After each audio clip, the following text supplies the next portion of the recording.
Novus, the new voice. Vox Novus, the new dimension. Vox Novus, thought and movement leaders who will share from their experience and offer tools to help us navigate our rapidly changing world.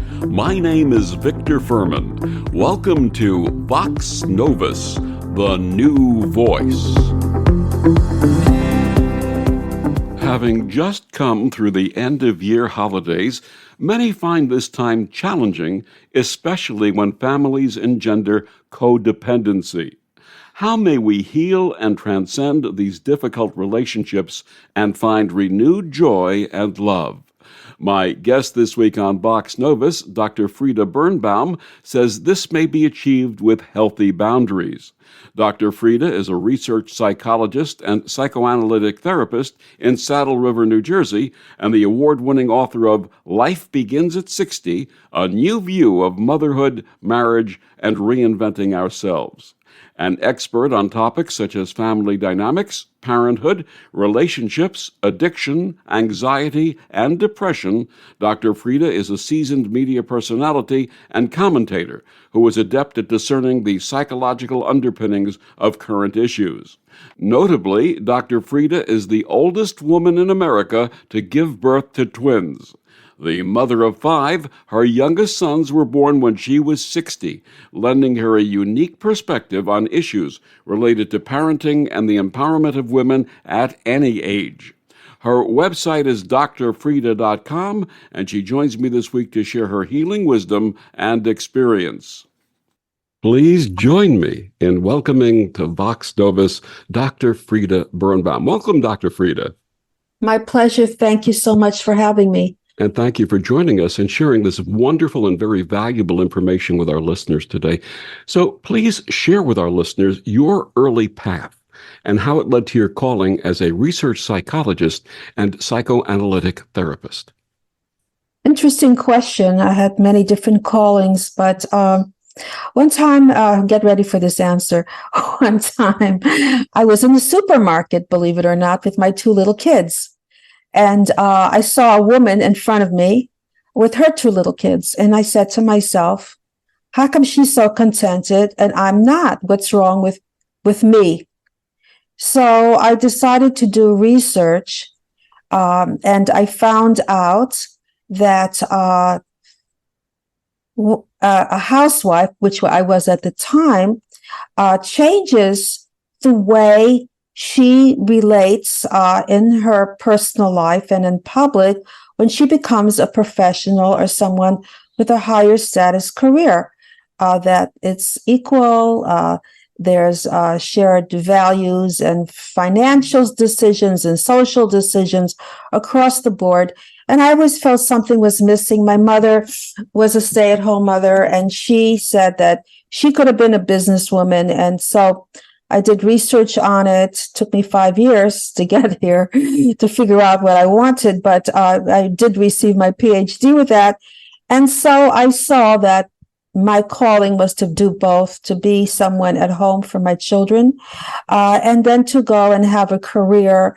Although I was accepted to Columbia for my graduate work in psychology, I did quit when my family needed me and my husband was not able to give them what I gave them. So a little bit, that's my path. I forgot your question, but no, that's okay. Yeah, so that's my path. Yeah. What were you thinking about as a child or a young adult growing up? Rescuing. I rescued my parents who were Holocaust survivors. I was their parent. They didn't speak English, and I took off from school, and I saw people making fun of them, and I stood up for them. And I was very involved with discrimination as I got older. I was on a radio show co-hosted with Al Corlin about discrimination, had 3 million listeners. So that was always my path, about justice, about having a certain type of attitude and informative view of other people, especially racial situations where young Black males are targeted and discriminated upon. And so we had people on that were extremely successful, politicians, professionals, wonderful people that were Black males.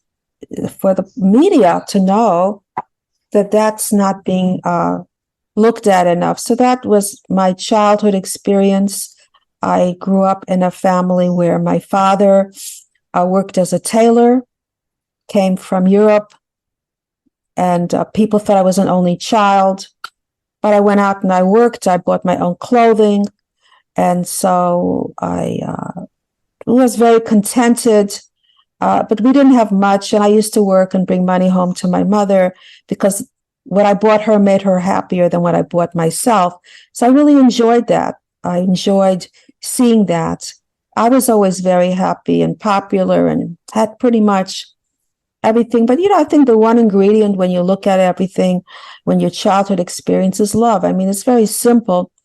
It's not the things you can buy, but it's the feeling that you get from another person that really makes you who you are, that forms you. Your frontal cortex as a young child, well, not so young, a teenager, is developing more and stops developing more in your early 20s. And so that's really sort of geared in you. How your parents see you is the world around you. So my parents thought a lot of me, and I was very fortunate that I had that. And that was a richness that I've always carried with me to see that I can do it. I didn't have to find out from anybody else. So I made my decisions, basically. I received my degree as a stay-at-home mom with having my New York University syllabus in front of me. We took research statistics and everything I was supposed to do. And I did both. And then I developed a full-time practice that I was happy with, but then it was too much. I just didn't have any time at all. So I cut back on that, and I went ahead and had kids. And then I went into the media, which that was the love I had all the time. My mother said it's like being a prostitute. I come from an Orthodox family, believe it or not. I married somebody in my religion, but very different the way we were brought up. So I didn't want to upset my parents. I did what made them happy, got married by the time I turned 22. Everyone wanted to know why I didn't have children yet. I was putting my husband through law school. See, that was it's interesting as we're talking codependency function in families, what we're discussing. It sounds as I'm talking to you about me. That's me. Because I did all these things. Codependency on other people, making sure that they were okay. And when I was dating, I had, all these women say, oh, I could have had so-and-so or so. Well, the truth is, yes. But I picked my husband mainly because he needed me. That's what I was really drawn to. Somebody that could help and make a difference with. The other guys already had it all going. There was no challenge because I was told it was not who I was going to be, but who I was going to marry. And that was the message I always had. So because I picked somebody who needed help, I was able to fix him instead of fixing myself. That wasn't in the cards. And we're going to be talking more about codependency a little bit later on. But let's talk about your first book. It was called What Price Power? An in-depth study of the professional woman in a relationship. What inspired that book? I think we already know based on what you've shared. What do you share with your readers in that book? I share with my readers that first you have to have a sense of everything that you are. And then when you do that, everything else falls into place. You have the ability to share and help and make a difference with yourself more than anybody. And then that affects everyone else. But there are people, when women do have high status careers, that are intimidated by it. Not only women, men as well. And so sometimes you don't have that kind of rapport with these people. I always had a stigma with what I did. I went back to school when my children were small.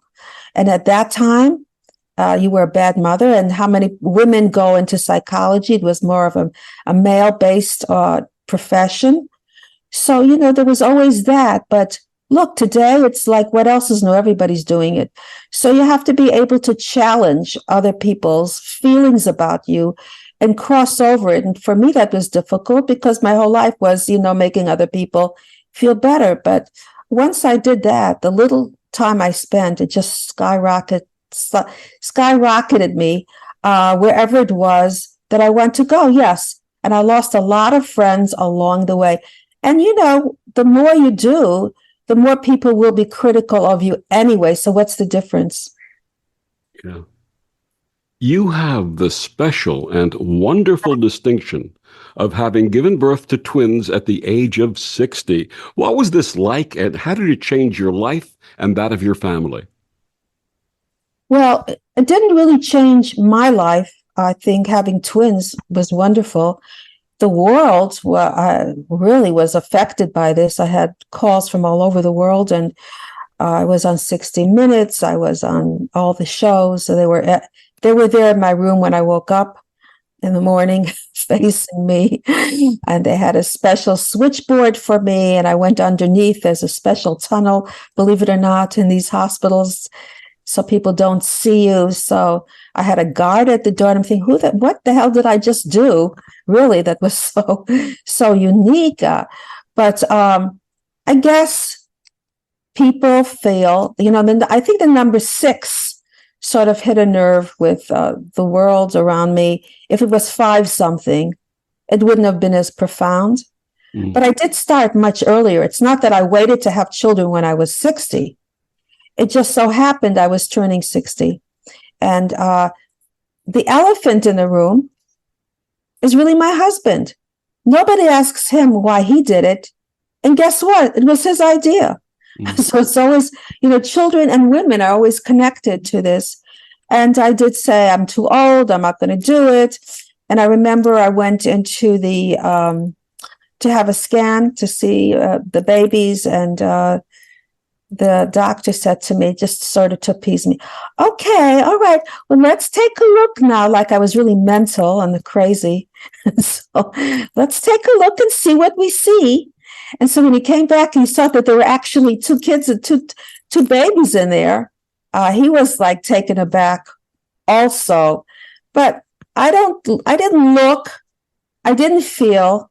And there's longevity, and as a professional, I can provide. So it made sense to me. The only difference was that I was not going to tell the truth about my age. I was going to say I'm 10 years younger. But then, of course, they came in the hospital and said, would you like to tell other women about this?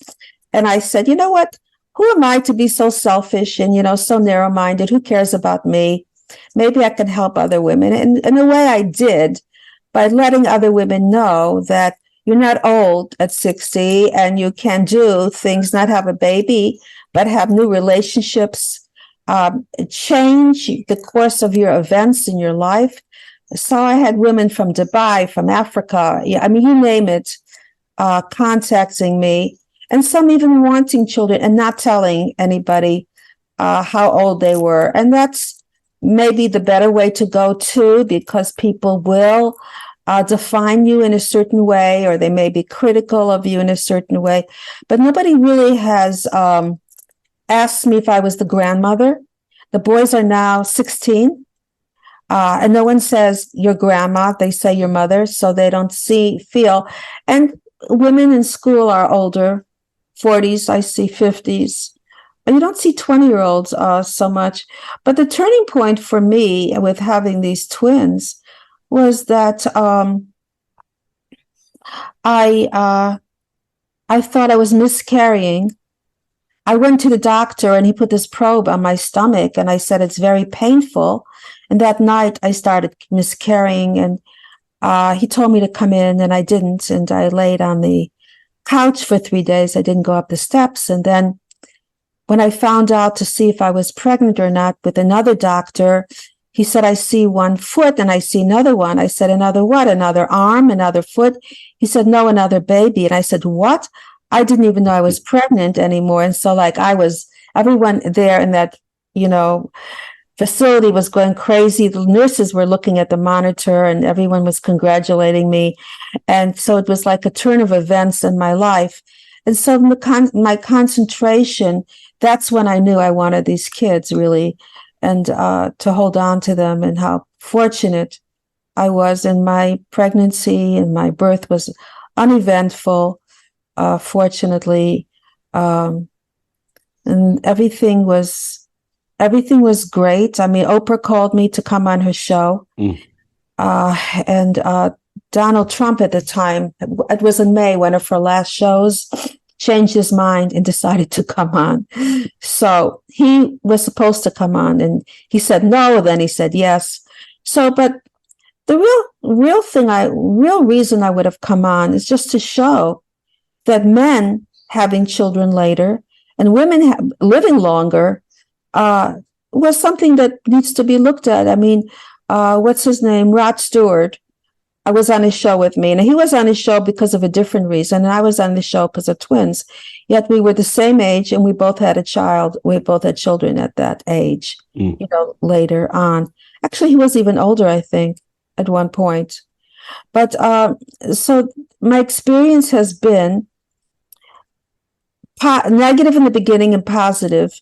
The mailman came and said, "I just saw a balloon at you on your mailbox. Is that your daughter? Your daughter had children?" I said, "No, I did." He says, "No, wait a minute. For a second, I thought you said I did." I said, "Yeah, I said." I said, "I did."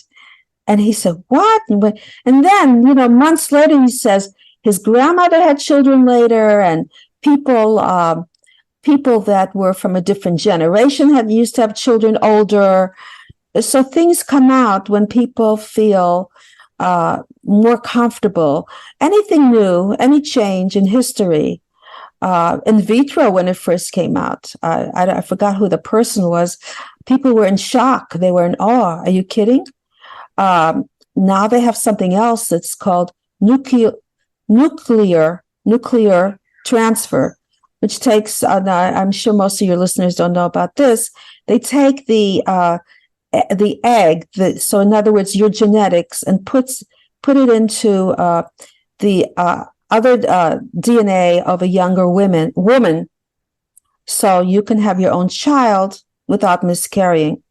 So that's something new, and anything new is questioned by religion, by ethics. I mean, but that's the way it goes. We have to keep, as you said before we went on, reinventing yourself, and we continue to see women and men in their 50s, maybe 60s, having families and starting all over again in many ways. And this inspired your second book, the award-winning Life Begins at 60, A New View on Motherhood, Marriage, and Reinventing Ourselves. This was not just about having children at 60, as you share, but the important trend of finding new purpose in our lives when previous generations were contemplating retirement. What were some of the concepts you shared with readers in Life Begins at 60? That life has changed, really. We're looking at a new view of what it means to be actually any age, but people fear getting older. So 60, I was asked, why didn't you just write Life Begins at Any Age? No, I was trying to make a point that you should celebrate and look forward to. And I was more excited, putting the twins aside, that they were my blessing, they're wonderful boys, about life than ever. I had more energy. I had more enthusiasm. I had more interest in going ahead and making some kind of difference. I was more confident, and I was not physically falling apart yet either, to my surprise. So I wanted people to know that they can look forward to the future and not feel that they have limitations to where they are. This is it, and that it's over. Not at all. Is to be able to celebrate the future. Are you seeing this reinventing and not retiring as a trend? And what would you offer to those who are contemplating new careers past the age of 60? I think it's a wonderful thing. You have an opportunity to do things, let's say when you had to pay the mortgage or bring your children up and raise your children. So you can do things that you weren't able to do before, that you were always interested in, the arts or whatever that is, or go back to school and start to reinvent yourself. So today, people are not retiring from life anymore. They're going on trips. They're going water rafting. They're going on all kinds of, you're having all kinds of experiences today. And so working is one of them. And not only that, research has shown that men who retire don't do as well health-wise. So yes, maybe retire for a couple of months, but to have something, you can do something as part-time, something as a consultant that you enjoy doing, whatever that is, that you have, as we said before, a purpose to get up in the morning is important. Absolutely. As I shared with you before we began the interview, and something that I think will inspire our listeners, in addition to your amazing and wonderful story, my wife, Lori Sue, chose to pursue a master's degree in public history at the age of 65 2 years ago, and she'll earn that degree this spring, and she'll apply it to documenting her subject, the feminine divine. I had a 42-year career in the welding equipment and compressed gas industry that ended in 2020 at the age of 67 when the company that I was working for recommended early retirement with the advent of COVID, not wanting to worry about me meeting people face to face and possibly getting sick. I came out of that premature retirement in January of 2022 at the age of 69 to work for a friend of mine as project manager on a robotic welding system acquisition and continue to work for him as I approach my 71st birthday. This is really what it's about for us, isn't it? You know, in my story, and I received my PhD when I was 46, but I always had that story. And I was always told it's too late. And why are you bothering? Why don't you go to Florida? And I'm thinking, I would be the most depressed person in the world. Are you kidding me? What do you do there? But so I always looked at myself in a way when I felt that I was being pushed away, I pushed back. So I remember when I was 40, I was in a drugstore and it's a cup said, over the hill, 40 and over the hill. And that's when I got my PhD. When I was 35, I was accepted to Columbia and I was called middle-aged at that time, believe it or not. 35 was considered middle-aged. And 60, I was called the old woman, and I had twins. And 50, by the way, I had a child also. So it was always something that I was told different, and then I went ahead and did something else. So every time that happens, it's a good opportunity to sort of reassess, where are you really? And forget about all the voices, because those voices are coming from their own selves. You know, at the end of the day, everybody goes in and closes the door and has to live with themselves. But when you have those obstacles, that's the best time to challenge those obstacles and fulfill yourself in some way. And the more you do, as I said before, people get uncomfortable because they're really judging where they are in their life. Has nothing to do with you. It's almost saying, I couldn't do it. Why should you? And who are you? Who do you think you are? Somebody special? Especially women. I mean, men will do it and they'll say, yeah, they're successful. Women will do it and they'll say they're selfish. So there are different languages used for the different.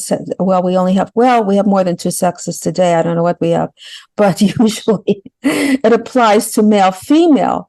Where women are thought of as aggressive and men as assertive, and men, family men who have a family and business. And so it's still a divide of the sexes. That's true. But when you have the opportunity to make your own choices as far as what is right, and not what is right for everyone else, and not what will everyone think. My mother used to think about the neighbors. She was this Orthodox Jewish lady. What will they say? What will they think? We lived for the neighbors. And did the neighbors really care? No. If anything, they respected her less because she was looking to them.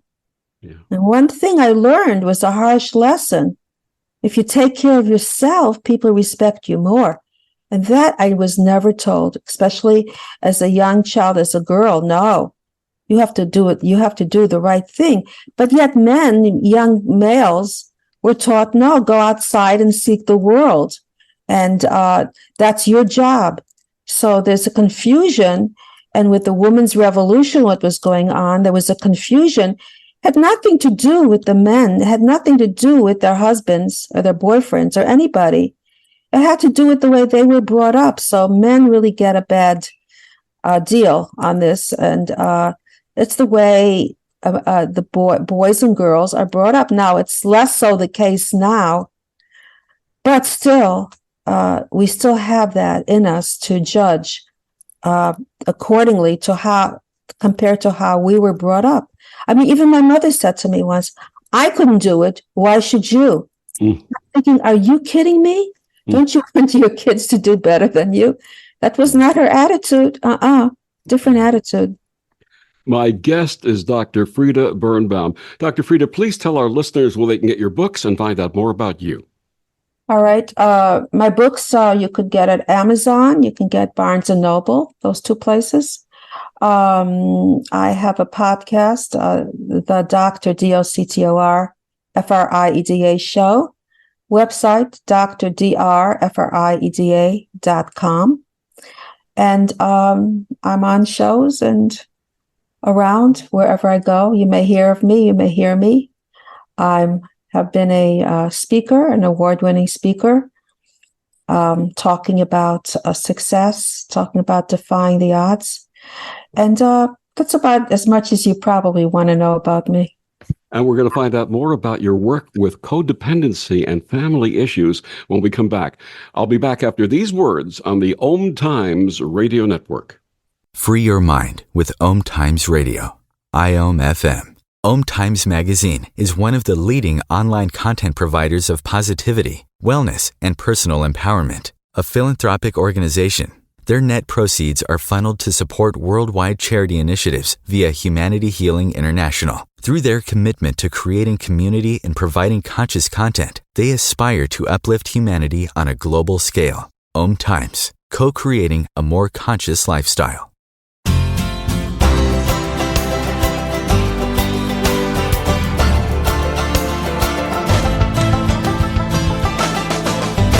Back on Fox Novus, my guest this week is Dr. Frieda Birnbaum. Dr. Frieda, we've just come through the 2023 holiday season, a period of time that is joyous for many families, but also challenging for many families. Why are the holidays so stressful for many families? When you get together with your family, they're part of your history, and you have memories of how you were brought up. And a lot of that has to do with the fear factor of feeling guilty that if they're not doing well, is there something that you can do for them? So you often sacrifice your own needs to make sure that what's going on with them has nothing to do with your negligence in any way. That's not a good thing, but sometimes that does happen. Why is family drama more difficult to handle during the holidays? During the holidays, you often don't see your family as much, and you prepare for it. It's expensive. You're not working, time involved. And let's face it, when family dynamics occur, there are all kinds of different types of personalities that you have to turn yourself on and off for and know how to manipulate your way through that. And people are often seeing you in ways that they don't know. And sometimes if, let's say, you're single, have you met anybody yet? How's your job? Whatever it is, they can often pull triggers when you're not emotionally prepared. It's easier when you're talking to a coworker and you have to be appropriate. Often with your family, you're off guard, you let go, you feel supported. But watch out, because those emotions are even stronger, because these are the people you trust. And so when you're trusting someone and you want to do everything for them, you can be gaslit. They can gaslight you, which means they could give you guilt trips. They could even be abusive, or somebody's even violent with you. So you have to be very careful how you express your emotions and how you take care of yourself in these situations. Tell us a little bit more about gaslighting. That's a term that's come around in the last few years. There was a movie called Gaslight, which I think this was predicated upon. Yes, so this is about, the movie was about a man who stole. He would take a gaslight up to the attic, believe it or not, and he would take jewelry and things from his wife when she didn't know about it.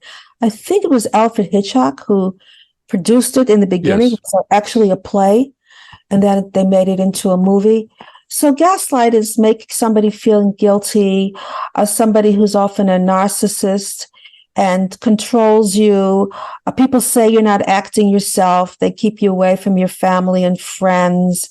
And they may even be having affairs while you're married to them.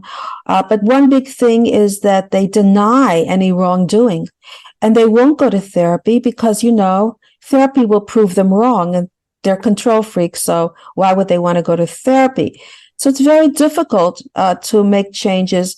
The best thing you can do is just run as fast as you can, actually, because that's the only thing that's going to happen that's going to change your life, because you're not going to change their life. So anybody who's listening to this, if you're trapped, because that's really what it is, with someone like that, a narcissist, unless you want to be, dealt with the way you are, unless you want things status quo, the only thing to do is leave. Absolutely. Getting back to the holidays, what are some suggestions you might offer to reduce future holiday stress and make them more enjoyable? You want to be able to have a situation that is comfortable for you. So if you don't get along with someone and they're going to be in the group, you can be cordial, but you don't have to sit down and have a discussion with them. You know who's going to be there. You know who you want to talk to. And by the way, it's not a bad idea to make future plans with those people so you can really have more of a connection. And then the other people, you have to have a superficial connection in order to make yourself comfortable during the holidays.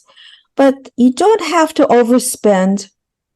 You don't have to have a seasonal hookup to make yourself comfortable, because often that leads to being trapped in the wrong relationships and sometimes marriages and sometimes divorce. So people often, believe it or not, go to these issues, to these heights of despair, I guess, to make these kind of changes so they can feel comfortable. So you don't have to go to that kind of extreme, but do things in a way that you can afford what it is, and that you don't feel you're putting yourself out too much, and just relax, enjoy the moments. Pick people that you do want to talk to. Pick topics, not politics or religion, that you do enjoy talking about.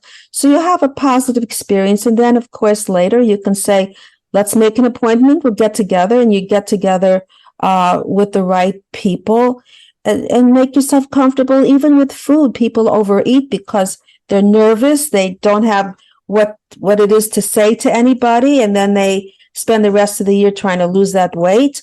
So don't do that to yourself either. And of course, you can always leave. Give yourself time, and you could always, and I hate to say this, make an excuse and say, I'm sorry, but I have other commitments.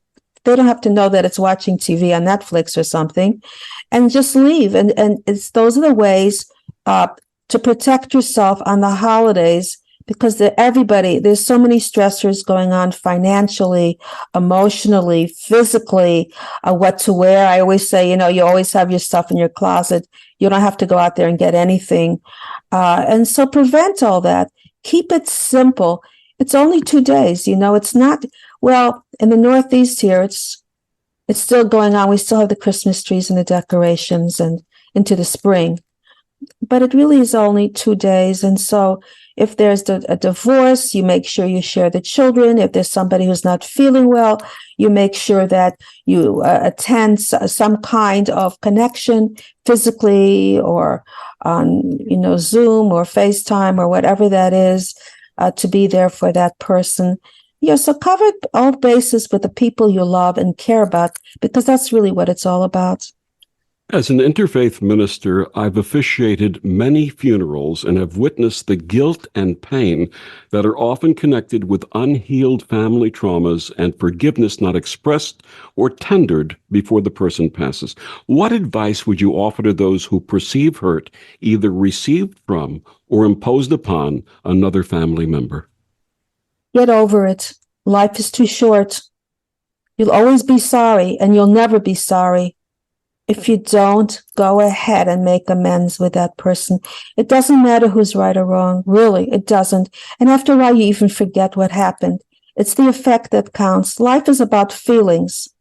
If you feel better, then that's what's important. Otherwise, you're always on guard. There's always something heavy weighing on you. And who wants to go around in their life like that? So cherish the moments while that person is still alive, that you can get it, and you'll never have regret when you give too much love, as far as not giving enough love. It's something you'll always look back and never say you're sorry. And people often live with regret, and that's the worst way to live. And as we say, tomorrow is never guaranteed. Tell someone you love them today. Tell someone you forgive them today. If you feel that you've hurt them, ask for their forgiveness today. Do it today, because tomorrow does not necessarily come around. There's no guarantee. About it. And especially if you have teenagers, I'm always wrong. So I'm always saying, I never know what I'm talking about. The other day I had somebody come in as a patient, and my son says, "Why are you going to her? She doesn't know what she's saying." So, I know that his brain is half developed or something, and so if I tell him off, what's going to happen? So he's clueless. So, I get along, and we hug and we kiss and I love you and everything is washed, cleansed till the next day. And then again. So yes, you always have to look away, start the day again, enjoy the other person for who and what they are, and don't try to change anybody. That's the worst thing we can do in a relationship, with coworkers, with anybody. Don't try to change the way a person behaves. My husband and I were walking out of the store, and this lady slammed the door in our face or something. And he was furious. He was going to tell her off. And I said, "Why? Who cares? You don't know who she is. You don't know what she went through. Maybe her husband slammed the door on her. What are you going to change somebody in 1 second? No, leave it alone. Make amends. Get along with the smallest situation or the biggest situation, because I can guarantee you, when you feel right, that's when you're doing the right thing." As an expert on family dynamics, you've shared that many families deal with codependency. Please first share with us the meaning of codependency. When you don't have any boundaries and you have a fear of saying no to family members, even if it means sacrificing your own needs, that's what codependency is really all about. It's about difficulty expressing emotions. And also, as I said, people feel responsible for other people's viewpoints or problems. And that's what becomes codependency in a relationships. How may we learn to set healthy boundaries? Well, when you feel that you have to prioritize them, and they will suffer, and it's going to be your fault, that if you leave, then you know already that you're overly protective of their needs at the expense of yourself. So the boundaries have to be set when you're prioritizing yourself. And otherwise, you're going to have that lack of self-esteem, a chronic anxiety, and people-pleasing.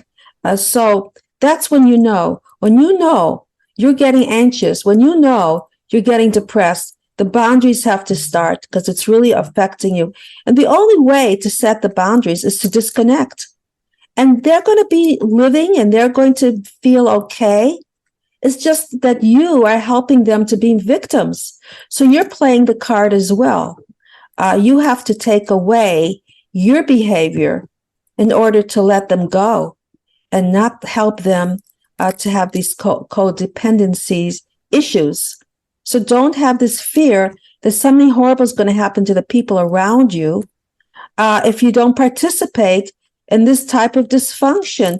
On the contrary, they will learn to do things on their own. And also, these people don't like you either because you're too empowered compared to them. So they'll be jealous of you. They'll be competitive of you. Don't think they're going to like you more. How dare you have so much going and they have nothing? So the best thing to do is let them see that they have a lot going themselves without you. You can do them a favor by letting go. As a child, my dad, I never felt loved by my father until he became sick when I was 8 years old. And I became part of his caretaking team with my mother. And for the first time, while taking care of my father, I felt that he loved me. And this wired in my 8 and 9-year-old mind that if you take care of others, you will be loved. And it actually set a very nasty pattern through my life, which I had to remedy in my 50s because I came to the point where it was affecting my health by chasing around, taking care of everyone else's issues and helping everyone else and not taking care of myself. That's something that happens that we get wired in childhood. You know, that's interesting because I have the same story. My father had a gallbladder operation. And I was very popular and I was a teenager and I was looking outside the window and I saw this red convertible with this good looking guy driving it. And I said to God, God, I don't care if I'm with this guy. I don't care about cars. I don't care about good looking guys. I don't care about being popular. Just make sure that my father will be okay. Mm-hmm. And that was the turning point in my life with my father. And after that, I was completely devoted to everybody at home. And I don't think that was a good thing. I really don't think that turning point was good for me because I became something for someone else, not for who I was.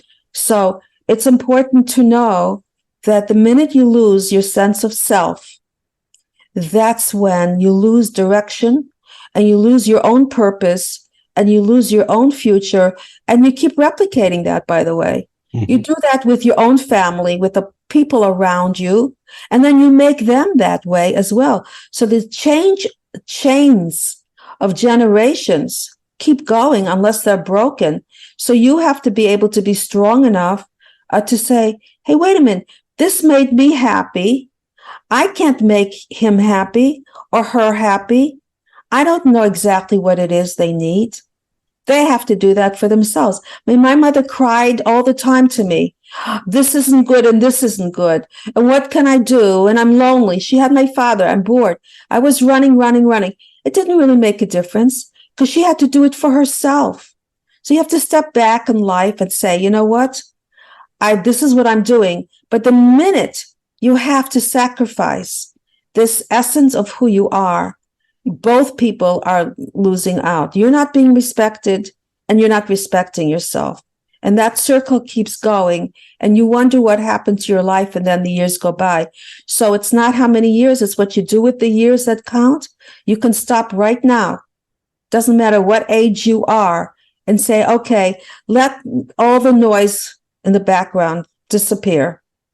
Just let my own noise and let's focus. And what would I do if I were taking care of me? What would I tell myself that I need? Who am I?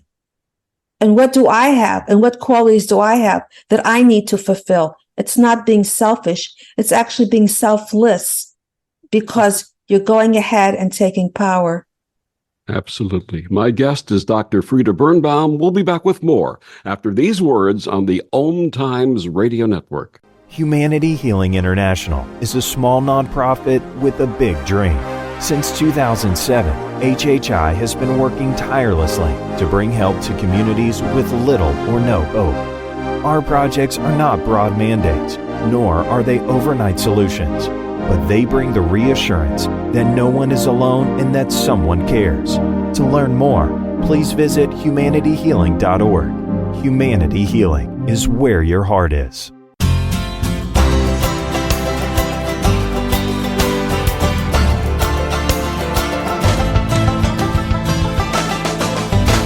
Back on Vox Novus, my guest this week is Dr. Frieda Birnbaum. Codependent people also have difficulty in expressing emotions. How does this affect their relationships and negatively affect them? Well, what happens when you don't express your emotions, people really don't know what it is you're thinking, because emotions are really stronger than words. And they don't really know what it is because you repressed your emotions, because you were taken care of. You weren't allowed to have emotions. So you're continuing that sense of not having, accountability for yourself.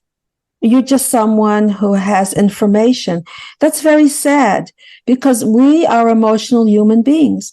If somebody's laughing, if somebody's upset, the way somebody looks, the way somebody behaves, all that are much bigger cues than what the person is saying, for sure. I know when I go in the media, half the time, if I talk too much on a TV show, people don't even remember what I said, but they'll remember how I expressed it, or if I was happy or if I wasn't happy, because that's how we do connect to each other. So it's often not even what you say, but it's how you say it. And codependent people have not given themselves or been given that kind of privilege to have that kind of rapport. And that's very sad. As I'm talking to you, I'm making this face that you're lucky you can't see, but I'm making... It's very disturbing, because I'm such an emotional wreck all over the place. I'm such an emotional person that I wouldn't be me without me. Mm-hmm. And yes, when you're codependent, you can't be that person. When I was codependent, when I was helping all the time, you think anybody really cared how I felt? Yeah. They felt, you have too much going anyway. What are you complaining about? That was my response. That was their response to me. I didn't have that. So yes, you have to free yourself, and you have to be able to. Being on a podcast helps too, because you have people who are actually listening to you and not saying no. They have no choice. They turned you on, and you could say what you want. How freeing is that? Because most of the time, codependent people hear no. My mother said no to everything I wanted to do. So I ended up saying no to everything I could have done, because I felt I would be a bad person.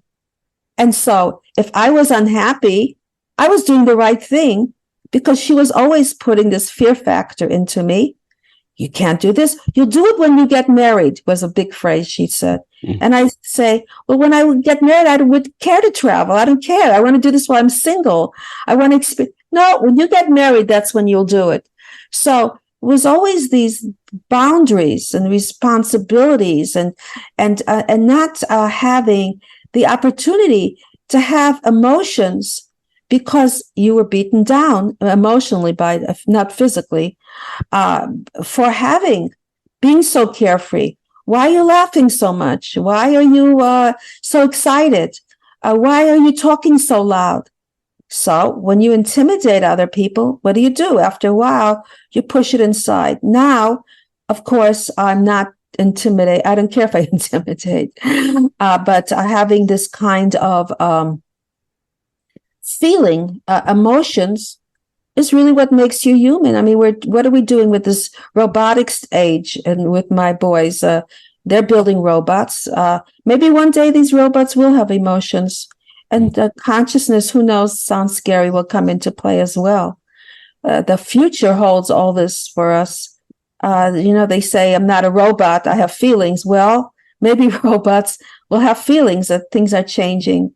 But yes, feelings, emotions make you who you are, and you're different. Everybody has different emotions. Everybody responds differently.